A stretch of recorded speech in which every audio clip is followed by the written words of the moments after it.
So yeah, so I feel like everyone has a twin flame. It's just that they get caught up in their mind and this 3D world that they don't put love at the forefront and go on that journey of finding their twin flame, or they settle in love, right? Um, so that's what keeps us more trapped, because we don't unite with the other half of our soul. Because if you think of the twin flames, a lot of the times they mirror, they go through the exact same experiences throughout their life. Not everything, but a lot of the things that they experience, they could just both come out of long relationships when they met each other, 7, 8 years, same amount of time basically. They could have dated someone in the past that was from the same place. They could have had the same childhood upbringing. They could like the same things, have so many similarities, right? They'll still have differences because divine masculine, divine feminine, but they'll have a lot of similarities within them. So it's like one of those things that's like, it's really weird that someone mirrors you that much, which is another sign that it's probably like a twin flame, right?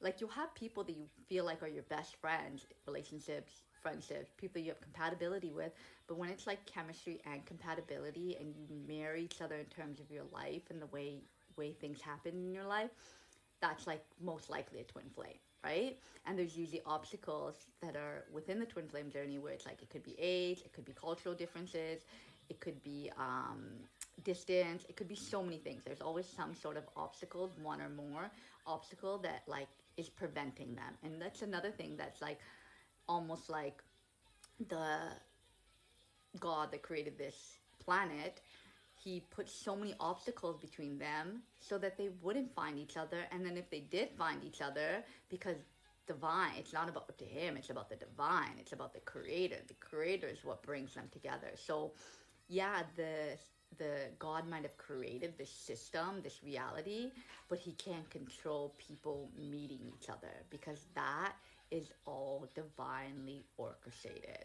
The divine decides based on your frequency who's going to come into your life. So, for example, the reason why the system tries to trap you in a low vibration and doing low vibration things is so that you never get to that vibration where you can meet your twin flame. Because if you're a negative person, if you're hurting others, if you're not grounded, if you're not in the pursuit of truth, if you're not operating from authenticity or being pure hearted, then you will not meet your twin flame, because you're so in a state where you're low vibration, because you're so caught up in the 3D world and what the 3D world tells you, that you cannot come in. You both, and if the other person is doing the same, then you're not going to come into alignment.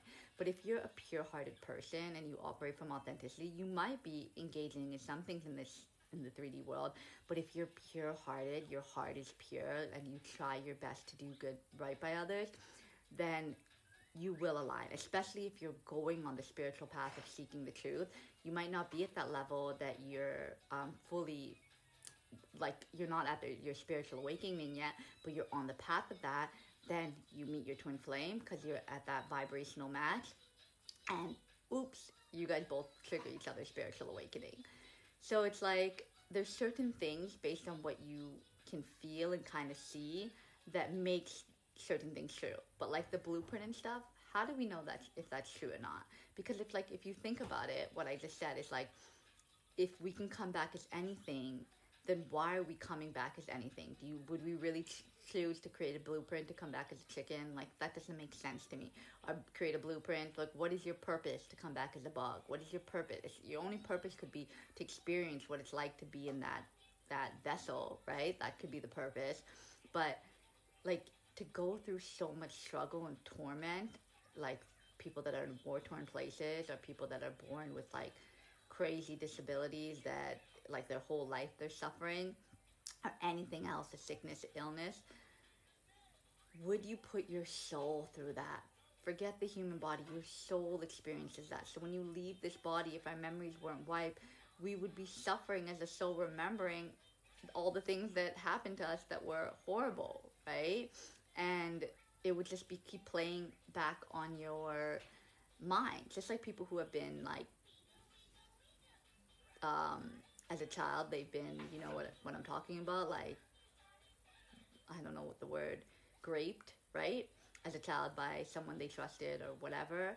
Like, that plays on their mind for the rest of their lives. Like, I know many people that just happened to, boys and girls, and that they can't get themselves out of it. They can't get out of that mindset of that they were taken advantage of, and they were, and it just plays on their mind because their innocence was stripped from them, and it was something that they were so young that they didn't understand. So they're literally suffering and using substances and doing whatever they can to escape the feeling of that. So it's like, yeah, maybe some people are able to overcome that, but like the majority of people really suffer and like can't get those thoughts or memories out of their mind, no matter what they do, no matter how hard they try to raise their frequency. So another point that I was saying, like, there's people that don't have food, water, shelter, anything. So it's like, for me to share a message like, all you got to do is raise your frequency, no, that's ridiculous for me to tell them that. For the people that have comfortable lives and that, yeah, may have some struggles, but not to that extent where you don't have food, water, and shelter on your table, then you're not thinking about raising your frequency. You're thinking about, how do I survive the next day, right? So, and the thing is, they'll steal, they'll do whatever they need to in order to survive because of the situation that they're put in. So to say to them that, like, oh, that they have a chance of raising their frequency, that they would put themselves in such a situation where the the the very aspect of them raising their frequency is very slim because of how dire their situation is. And then when they get out of that, like, their soul is tormented that they experience that, because you're experiencing that stuff on a soul level, you know? And that's why you feel it on a soul level. So that's why it makes me question, like, did we really create the blueprint to our lives? And then I talk about karmic connections, right? I've talked about karmic connections before in my other videos. And that I'm even questioning too. Like, I think karma exists just on a universal level, right? What goes around comes around. If you've done things in other lifetimes, then those people are going to circle back around towards you until you raise your frequency. I don't know, because, okay, karma is about debt that needs to be paid, right? So maybe those people are going to come back into your energy because that's the vibration that you're still vibrating at.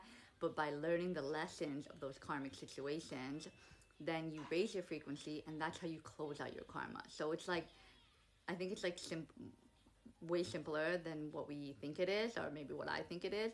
But it's basically like, there's people that are following you throughout lifetimes because you didn't learn the lessons in the previous lifetime, or you guys hurt each other, or so you always say, like, someone else will come into your life that's not the same face but the same energy, because you didn't learn your lesson that you needed to learn from that situation. So you may leave one situation, but you didn't, or someone may leave you in a situation, but you didn't really learn the lesson that needed to be learned. So the same person is going to come back in another phase because there's a lesson that you need to learn.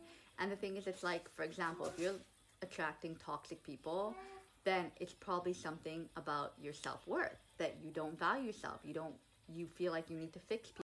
I think sometimes we just put labels on things, right, to get us to understand things better. But I think what it comes down to is that, again, everything is just about frequency.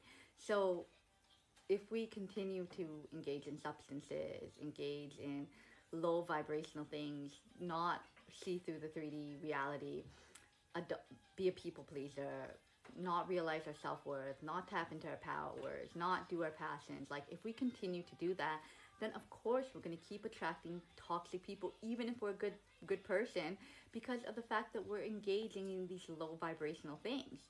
Even if we're happy-go-lucky, like, we're positive, all these things, when we're engaging those things, we're still low vibration because those things bring down your frequency. To the clothes that we wear, if we're going to wear polyester clothes nonstop, then we're going to be we're going to lower our frequency and open up our frequency to low vibrational people. So it's like, everything that we do, we have to be consciously aware of, because it's about raising our frequency. So the lesson is always about, how do I raise my frequency? The overall lesson is about that. So the lesson is always about, like, how do we raise our frequency? Because whatever the case, there's so many things that they teach us, but we don't know necessarily if it's the truth or not. I'm still on the path of truth seeking and trying to put puzzle pieces together, but some stuff, like the blueprint, how am I going to know if that's true or not? Like, how am I going to really know if I came in here with a blueprint that I'm supposed to accomplish, like a treasure map, right? Like, I don't know that. All I can do is trust my intuition on leading me in the direction of aligned action, because I do believe in the creator. I do believe that I'm a soul having a human experience and that I came from creation. That makes the most sense because of energy flows through everything. We're aware of that, right? So, in that sense, like, I'm not questioning that. I'm not questioning that the creator exists. I'm not questioning that I'm a soul having a human experience.